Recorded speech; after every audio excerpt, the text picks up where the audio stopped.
Grand Teacher relate les histoires de la finance. Bienvenue dans Grand Teacher relate, le podcast qui explore les histoires fascinantes, tragiques et triomphantes des mondes de la finance et de l'économie.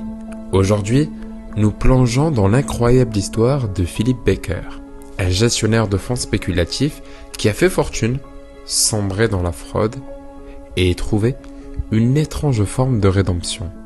Cet homme, qui admet lui-même être un criminel, a manipulé des centaines d'investisseurs et provoqué des pertes colossales, avant de finir derrière les barreaux. Voici son histoire, une leçon de finance, d'avidité et de survie. Philip Baker est né à Toronto, dans une famille de classe moyenne. Dès son plus jeune âge, il s'intéresse à la finance. Tandis que ses amis jouent avec des soldats, il préfère se prétendre courtier en valeurs mobilières, mallette en main. Pourtant, sa vie n'a pas commencé sous les meilleurs auspices. Opéré à 7 ans pour une malformation cardiaque, il développe une peur profonde de l'abandon. Après des études inachevées à l'université Liberty, il entame sa carrière à Refco, une firme financière. Peu sûr de lui et surnommé Philip Buster, pour son habitude de parler sans fin, il rêve de prouver sa valeur. Marié à une femme d'une riche famille canadienne, il semble sur la voie du succès. Mais sa première tentative de créer un fonds spéculatif échoue lamentablement. En secret, il ment à sa femme, prétendant travailler dans une grande banque. Lorsque la vérité éclate, son mariage s'effondre. Rué à Windsor, il sombre dans le désespoir. Un matin, armé d'un fusil, il se rend dans une forêt, prêt à mettre fin à ses jours. Mais un appel d'un ancien collègue le sauve in extremis. Ce moment marque un tournant dans sa vie.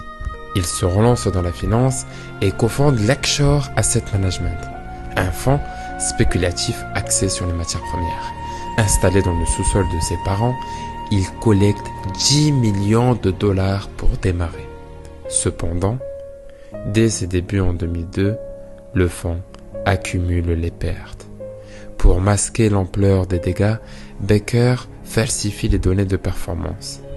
Des rendements fictifs de plus de 30% attirent des investisseurs, dont la Banque royale du Canada et Equigenesis.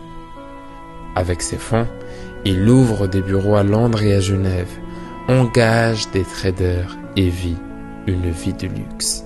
Mais, en 2007, tout s'effondre. Une transaction malheureuse fait perdre 48% des actifs du fonds. Et les enquêteurs commencent à s'intéresser à Lakeshore. Les autorités américaines découvrent que les chiffres sont truqués. La faillite de la société de gestion de trésorerie qui détient les actifs du fonds met un terme brutal aux activités. Baker fuit alors en Allemagne avec sa compagne, Christina Malichenko, qu'il épouse en 2009. Mais il ne peut échapper longtemps à la justice. En juin de la même année, il est arrêté par Interpol à Hambourg et extradé vers les États-Unis. À Chicago, en 2011, il plaide coupable et accepte une peine de 20 ans de prison. Mais son accord de plaidoyer contient une clause cruciale. Les procureurs ne s'opposeront pas à un transfert vers le Canada pour qu'il purge sa peine. En 2012, après seulement 3 ans de prison, sa demande de transfert est acceptée par les autorités américaines. Bien que d'abord refusée par le Canada, elle est finalement approuvée en 2016 sous un nouveau gouvernement. Philip Baker est libéré après avoir purgé moins de 6 ans de prison. Mais la liberté a un prix. Il doit toujours rembourser 155 millions de dollars et vit dans le sous-sol de ses parents. Ses tentatives de recommencer à travailler dans la finance sont entravés par sa réputation ternie. D'ailleurs, il avait dit « Je suis foutu ».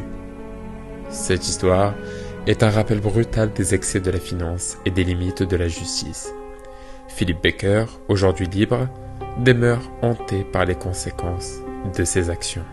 Merci d'avoir écouté cet épisode de Grand Teacher Relate. N'hésitez pas à partager cet épisode et à vous abonner pour ne manquer aucune de nos histoires captivantes. À très vite pour une nouvelle plongée dans les coulisses fascinantes du monde de la finance. À bientôt.